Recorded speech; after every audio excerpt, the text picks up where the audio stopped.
A special thank you to each of our subscribers who make this channel possible. Here's today's story.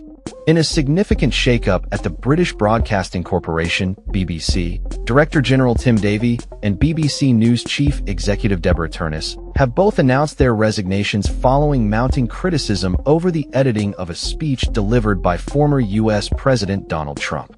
This decision comes in the wake of backlash regarding how the BBC presented Trump's remarks made on January 6, 2021, just before the Capitol riots. Critics have argued that the editing was misleading, particularly because it omitted a crucial part of Trump's speech where he urged his supporters to demonstrate peacefully.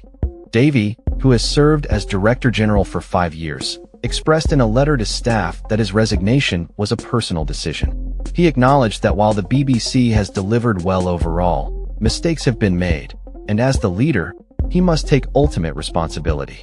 Turness echoed similar sentiments, stating that the controversy surrounding the Trump documentary had escalated to a point where it was causing damage to the BBC, an institution she holds dear.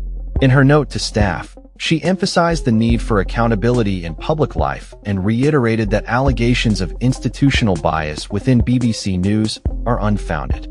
The BBC has been under increasing scrutiny since a dossier compiled by Michael Prescott, an advisor on standards and guidelines, was leaked to the press.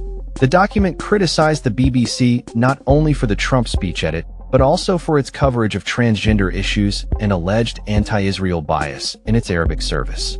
As a public broadcaster funded by a license fee, the BBC is held to high standards of impartiality, which has led to intense criticism from both commercial rivals and the public. The broadcaster has often been accused of political bias from various sides of the political spectrum. The recent resignations of Davie and Turness signal a significant moment for the BBC as it navigates the challenges of maintaining credibility and impartiality in an increasingly polarized media landscape. The fallout from the Trump speech editing controversy has raised questions about the BBC's editorial choices and the pressures faced by its leadership.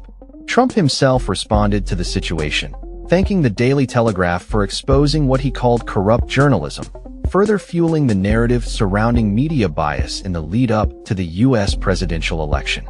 With the BBC's reputation on the line, the organization is now tasked with finding successors who can restore public trust while adhering to the principles of impartiality that are central to its mission. As the broadcasting landscape continues to evolve, the BBC's ability to adapt and respond to criticism will be crucial in maintaining its status as a leading public service broadcaster. That's all for this story. We upload videos every day covering many different subjects, so hit that subscribe button to stay informed. Thanks for watching.